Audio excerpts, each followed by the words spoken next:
在喝酒的过程中，叶思北就跟我讲说酒席之后让我把他送回家，我也答应了。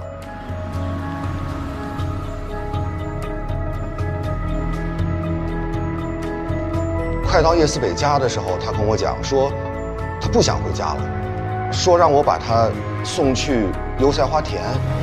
我就问他，你为什么要去油菜花田？她说是因为她老公要跟她离婚，她心情不好。我就开着车把她带到了油菜花田，她就一把抱住了我，说她喜欢我，说着就从包里拿出了一个避孕套。我一时没把持住，我就发生了。被告人范建成，你的辩护人提交的新证据，那个照片还有录音是在什么时候拍摄的？过程是怎么样的？哦，那照片和视频是在发生那个事情的过程中拍的。我拿出了手机，他没反对，我就拍了。那你拍这个视频的目的是什么？可能当时我们两个都太兴奋了吧，可是事后等我冷静下来之后，我就很害怕，因为两个人对吧都有家嘛，我就跟他说，我说只此一次，下不为例。可是他不同意，他说让我给他10万块钱，说如果不给他钱，他就会把这件事情告诉别人。如果如你所说，被害人当场就威胁你，为什么他会一个人被丢在油菜花田里？你不害怕吗？我害怕什么呀？我当时气坏了，我真的是觉得他跟我说的所有的话都是在骗我，包括刚才发生的一切都是假的。我觉得他是在诈我，所以我就没答应，我就自己开着车走了。第二天他给我打一个电话，说他已经报警了，但是事情还有转圜的余地，说让我再好好的考虑考虑。我没有做什么事儿，我没犯罪啊，所以我就没答应他。案件移交检察院后，你一早拍下的照片和视频，这份证据明明对你更有利，为什么一开始你不主动提交？不到万不得已，谁会愿意把这种东西拿出来示人，对吧？你说叶思北主动勾引你，并且屡次威胁你，你既然已经遭到了第一次威胁，为什么后续不录音，不保留证据呢？我毕竟是个男人嘛，就发生这种事情，或多或少也有我的责任。他即便是再讹我、再诈我，我也没想过说要起诉他、告他。在我最初意识到他是被害人的时候，其实我对他是有怨言的。我觉得他太软弱了，被人欺负成这样都不知道吭一声，甚至都不敢报警。直到我听到那条视频里他说的话，我才突然意识到，他可能有很多我不知道的苦难，我应该多了解他一点，不管他是软弱也好，窝囊也好，我该多给他一点包容。我不能总是跟他说，他要努力一点，他要坚强一点，然后自己什么都不做。老秦，很好，真的，你这么讲是对的。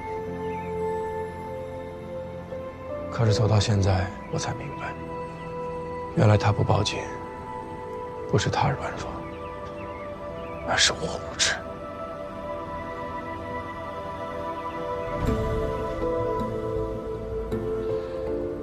我根本就不清楚这一路会面临什么样的困难。在我和他真的经历了这一切，被人议论，看着网上那些乱七八糟的评论，甚至现在还在忐忑不安地想，我们官司会不会赢的时候，我才发现，如果我当初知道未来会是这样，那我那时候可能也没有勇气报警。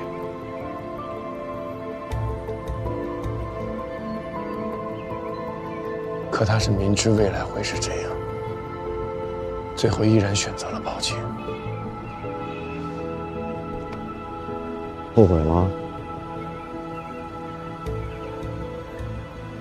只是有些时候自己很恍惚，坚持的意义到底是什么？如果我们这个案子输了，那我们一起经历的这一切，到底还有什么价值？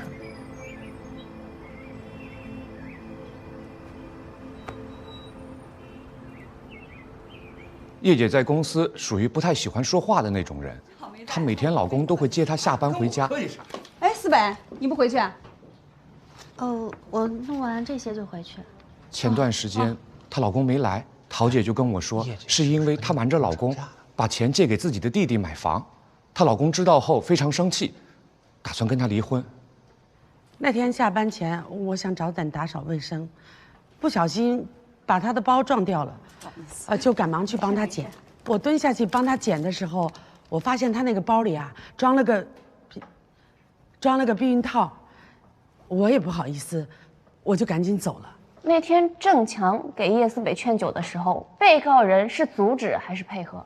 一开始范总是想帮助她的，我们大家都想帮她，但是郑总态度比较强硬。我就是觉得吧，喝酒他就是喝一个气氛，我在哪儿都这么喝啊，你喝一杯我喝一杯，这是个互相尊重，是不是？喝开了那多热闹啊！哎呦，大家都端着，那这饭吃，啊，那吃饭有个啥意思是吧？当时叶思北一共喝了多少杯酒？大概10杯左右吧。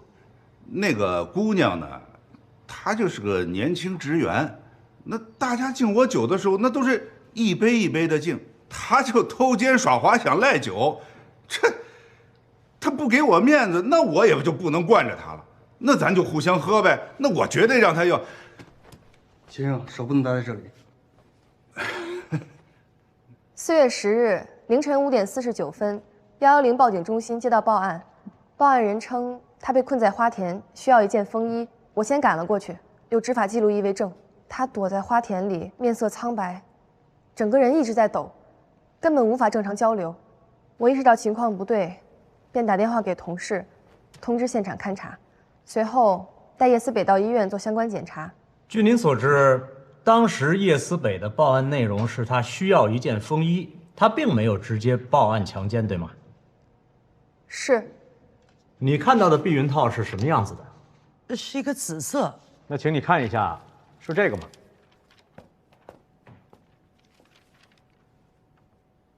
是这个。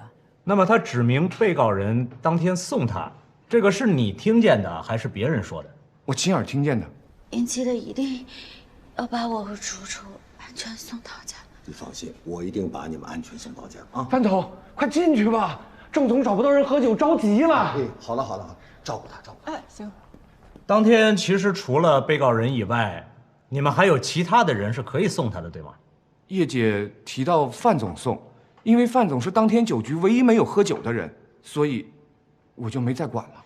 您拿走了叶思北的衣物，提取了生物证据，也做了相关检查，为什么不做血液检查？ 是因为一开始我并不能确定他到底遭遇了什么，我们只能第一时间做身体相关的检查，确定他的身体有没有受伤。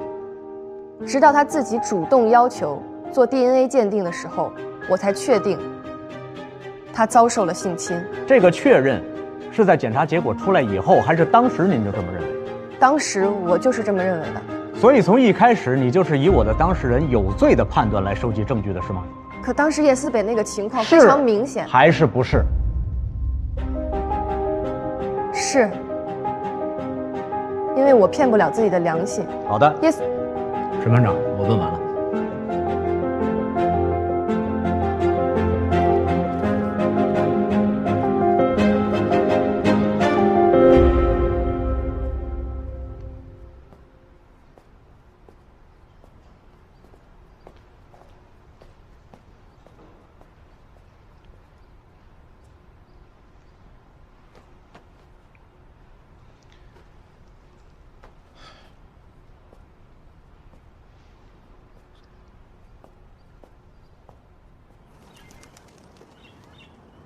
阿钱，以前我们这儿啊有一个案子，这人的犯罪时间呀是从1993年一直到2009年，这期间他强奸妇女数十起。你知道他为什么胆子这么大吗？为什么？后来他跟律师说呀，他说整个的作案过程当中，没有人敢反抗，也没人报警，犯罪者几乎是零成本，他会害怕吗？不可能的。你别指望着一个坏人突然有一天幡然醒悟了，放下屠刀了，这种人，你不对他采取措施，他那个刀磨得会更快。前段时间那网上闹得沸沸扬扬的那案子，有印象吗？那个失踪的女孩，女孩最后找着了，什么都不说，不敢说，不报案，那这个事儿后来不就又不了了之了吗？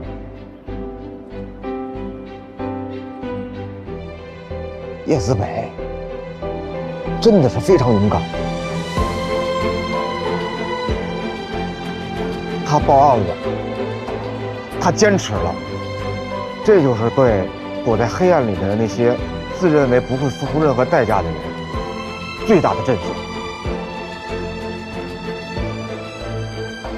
而且，你们所做的这一切，真不是没有意义。叶思北，到你了。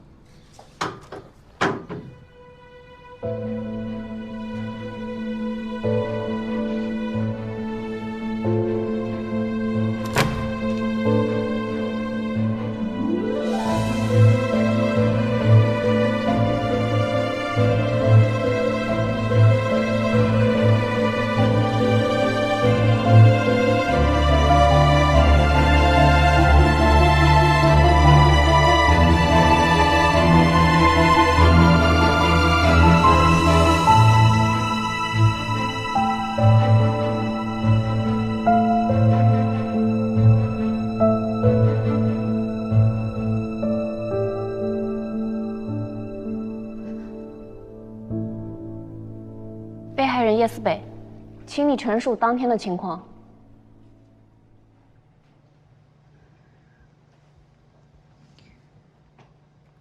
我叫叶思北，28岁，籍贯南城，原是富强置业财务部的一名会计。那天晚上，范建成突然回到公司，说要我们都去参加一个饭局。吃完饭之后，他送我回家，我被蒙着眼睛，被他扔下车。他说让我一直往前走，数到1000，不然就杀了我。我很害怕。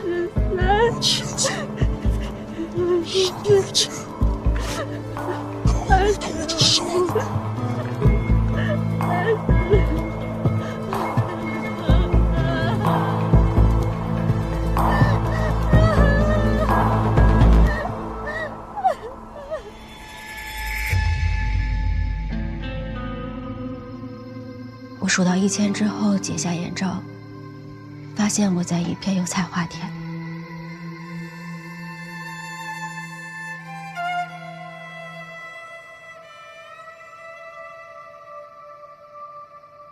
叶思北，你平时是一个很守规矩的女孩子，是吗？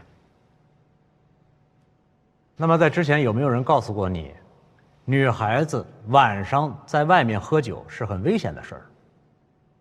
有。那么一个很守规矩的你，为什么明知有危险还会去做这件事呢？您的意思是，女孩子在晚上出去喝酒就有罪是吗？你误会我的意思了。我很好奇，是什么原因驱使你做了这件事？那天在那种情况下，我压力很大，所有人都在看着我，我觉得如果我不喝，可能就会丢了那个单子，导致大家的努力都白费。而且当时在场有这么多熟悉的同事，我没有觉得特别危险。事发以后你报了警，为什么和警察说没事儿？因为当时我妈跟我说，不报警对我的伤害更小。你报警以后又给被告人打了一通电话，内容是什么？我向他请假，因为他是我的上司。你有每天携带避孕套的习惯吗？没有。那么那天你为什么会带一个避孕套放在包里？你看，你干嘛？真遇到歹徒了，你就主动提供，既预防传染病，减少伤害，又有增大活尸的几率。你放包里啊？我不要，我真不要。是我同事放在我包里的。他说，如果遇到歹徒，主动给他提供避孕套，会增加生还几率。理解。那是谁告诉你避孕套能够增加生还几率的？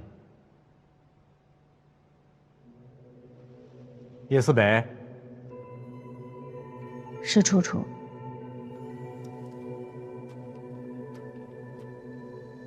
那在被告人对你实施性行为之前，你主动把避孕套给了他，对吗？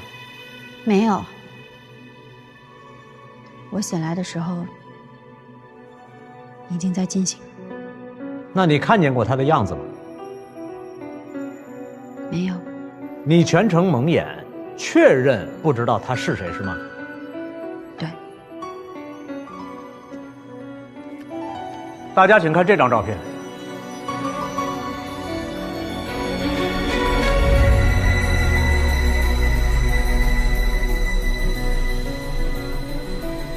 不可能，这不可能。这不是我，这不是我，这就是你，不是我。根据法庭调查环节我方提供的证据照片中可见，你当时并没有蒙着眼，你是睁着眼睛的，而且你是看着镜头的，你是清醒的。对此你有什么解释吗？我不记得，不对，这不是我，这不可能是我。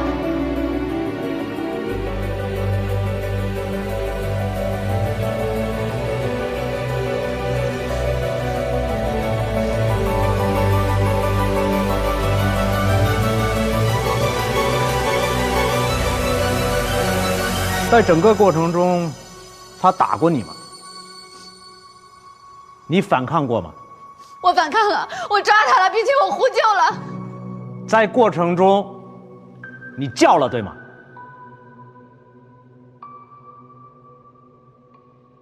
是还是不是？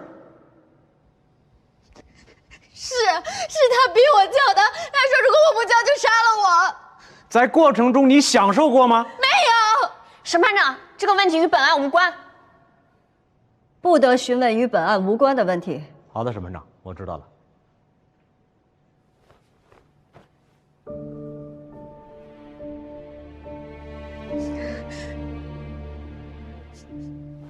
叶思北，你爱你的丈夫，你想和他过一辈子，对吗？你一个月的工资3500是吧？是。你一个月的工资3500，借了信用贷10万，4年还清，每个月还款2400，只留下1100做生活费。然而你们家自己的房贷都没有还清。你的丈夫开了一家汽车修理店，日子过得并不宽裕。你爱他，你想和他过一辈子，难道你就没有考虑过你们自己的未来吗？还是说，你有其他的办法？审判长，辩护人的问题已经超出了本案的范围。审判长，我的问题问完了。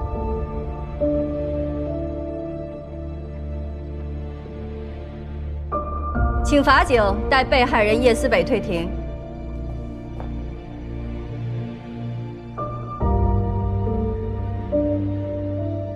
请被害人叶思北退庭。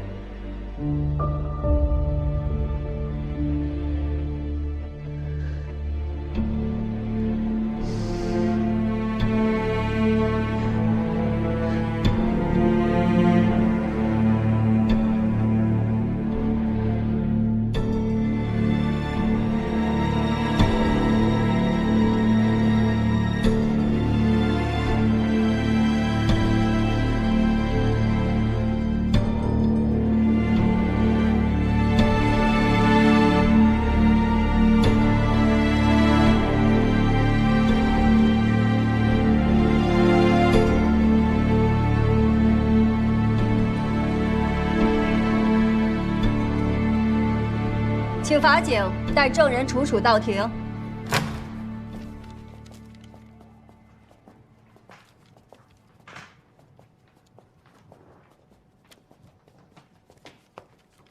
请证人陈述一下当天的事情经过。我叫楚楚，是富强置业销售部的一名员工。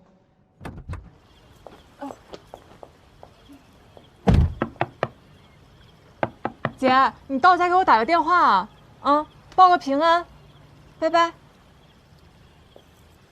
那晚的情形就是这样，而我先与叶思北下了车。你的未婚夫是叶思北的弟弟，对吧？是。你那天晚上喝醉了吗？没醉。那天晚上叶思北醉了吗？醉了。你们分开的时候，在你的证词里说叶思北当时意识模糊，请问这个意识模糊到了什么程度？叶思北都没意识了，你还把人丢在车上，你这是人吗？你是存心的吧？你和强奸犯是一样的。这什么人呢？你这么害人！穿着短裙，梳着大你良心不会痛吗？他也不是什么好人。你有良心吗？他天天去酒局喝酒，背地里跟那些领导不一定有什么事儿，就没人知道吗？逼了个大的帮凶，什么人都有。楚楚，请你回答问题。那天晚上情况我记得不是特别清楚了，就记得他一直在说胡话。那他能认清楚人吗？能认人。他那天晚上一直在说话，逻辑也是清楚的，也能清晰的打电话，所以我才放心的把他放在车上。我还跟他说了，到家之后给我打个电话。他能认人，能够清晰的、有逻辑的打电话，也就是说，在你和叶思北分开的时候，叶思北是清醒的。请回答我的问题。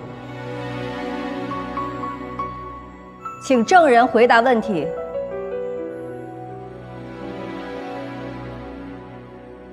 对。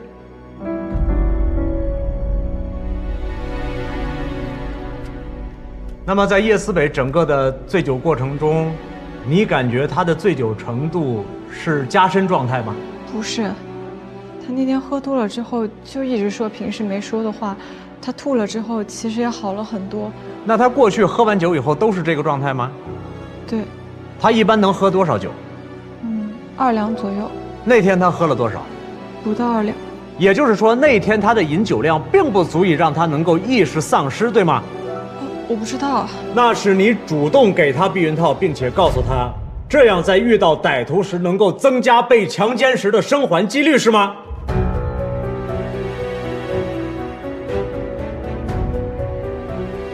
楚楚，请回答我的问题。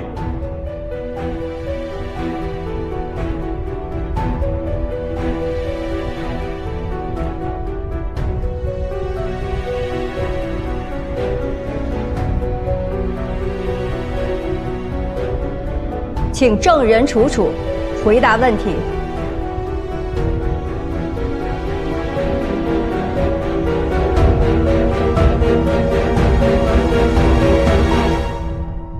没有，我没有给过他，也没有说过那样的话。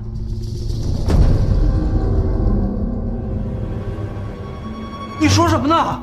你说实话呀！注意法庭纪律。坐下。被害人声称自己在整个过程中是被迫配合的，并且抓了我的当事人。大家请看这张照片中抓痕的位置。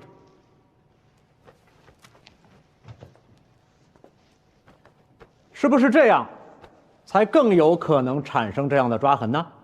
所以有理由猜测，如此亲密的姿势，说明被害人当时是主动配合的。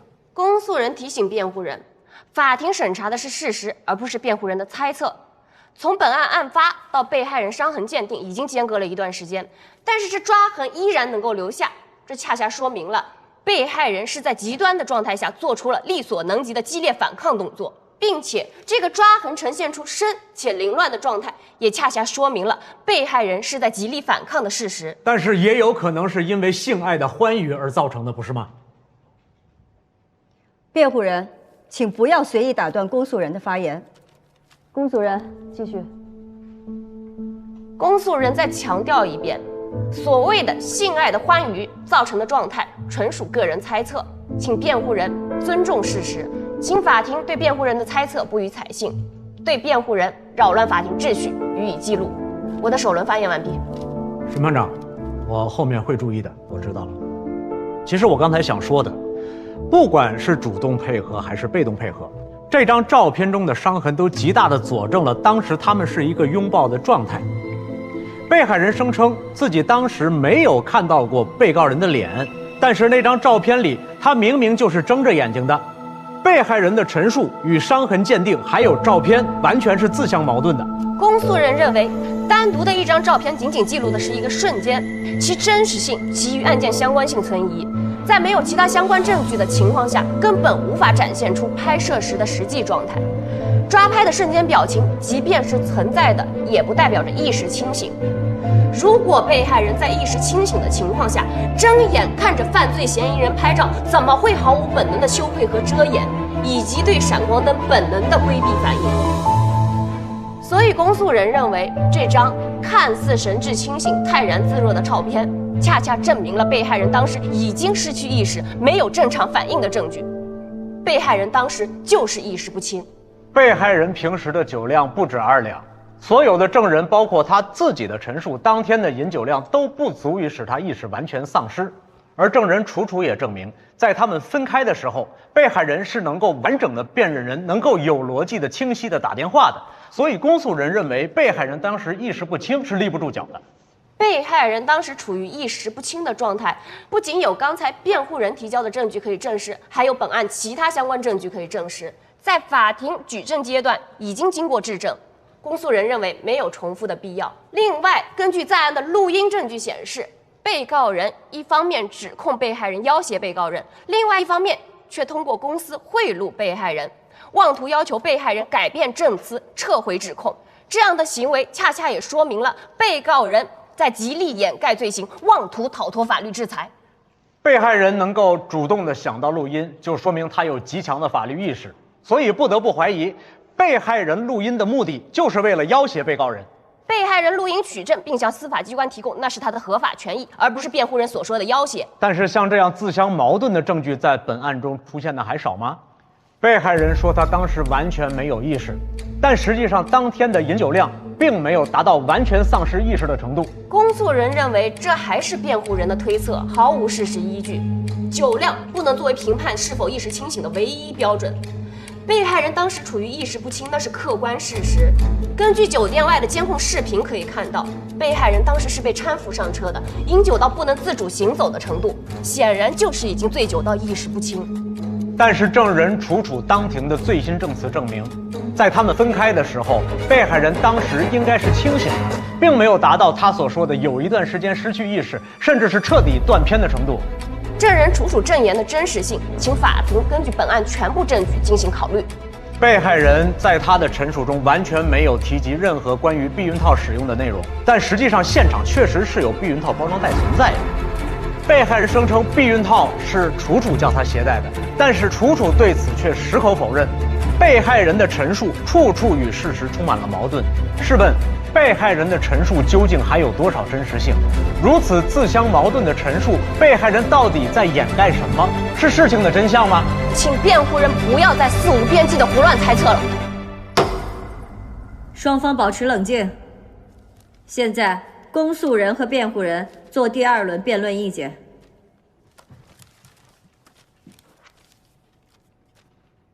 审判长、审判员，本案中被告人与被害人为上下级关系，在案发之前从无暧昧言行，不具有主动发生性关系的常理性。在案发当日，酒桌上存在不正常的劝酒现象，被告人作为上级不加制止，反而放纵劝酒发生。根据酒店外的监控视频、证人证言等证据证明，被害人当时已然醉酒，意识不清，反抗能力减弱。被告人单独带醉酒被害人行至城郊油菜花田，对被害人形成绝对压倒性的密闭环境，导致被害人反抗能力受限的情况下不知反抗，不能有效反抗，任由被告人摆布，遭受被告人肆意蹂躏。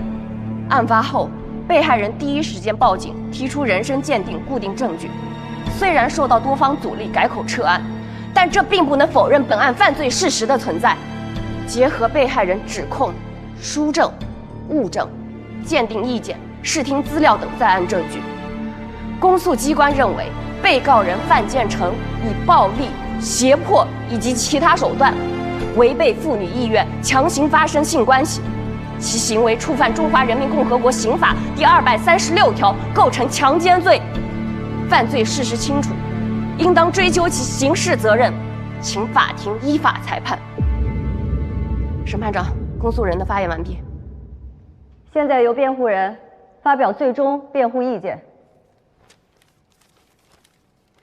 审判长、审判员，本案中，被害人在案发前为了给弟弟买房，曾借助我当事人在公司的地位，虚开工资证明，后因贷款被丈夫发现，被害人与丈夫的婚姻产生裂缝，由此可以认定被害人与被告人具有一定的私交，而且处于极其缺钱的状态，具有勒索被告人的客观动机。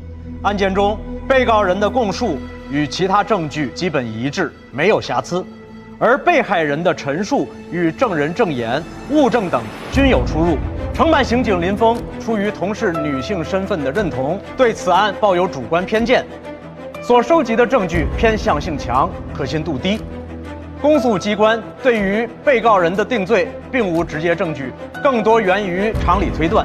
但从常理来看，案发当日，被害人主动携带避孕套，饮酒量完全不足以让自己彻底丧失意识，却自称毫无意识。酒后在明知与楚楚所住路线情况，两人一路时自计必定会落单的情况下，指明我的当事人一位年长的异性送她回家。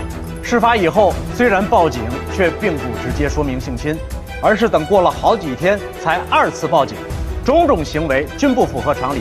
因此，辩护人认为本案事实不清，证据不足，不能认定被告人的行为构成强奸罪，应予宣告无罪。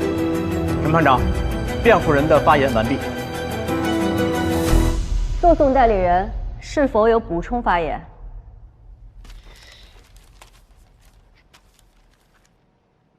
审判长、审判员，我的当事人在4月9日酒局当晚结束之后上了被告人的车，被带到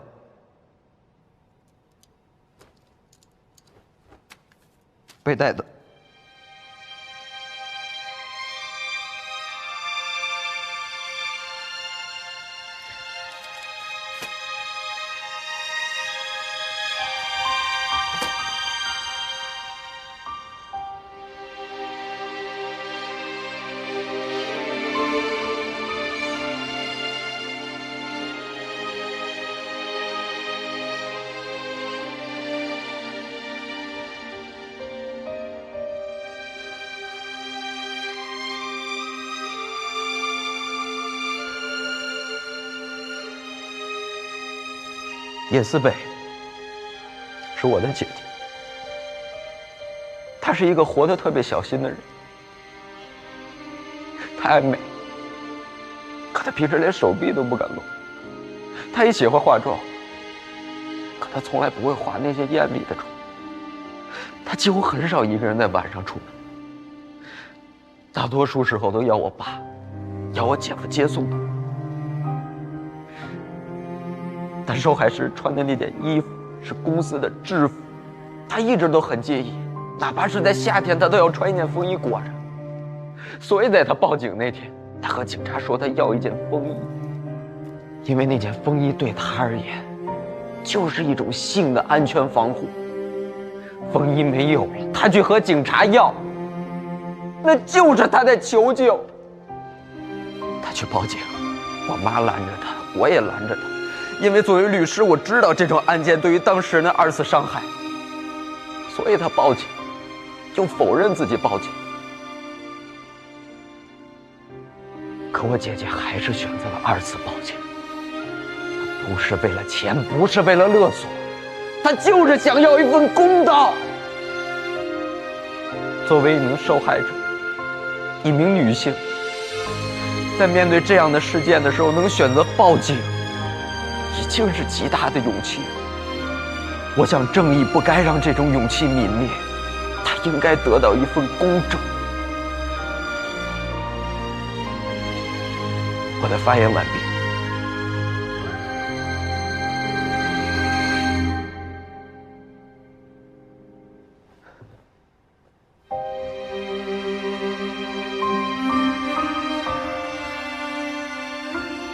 法庭辩论结束，合议庭将在充分评议之后作出判决。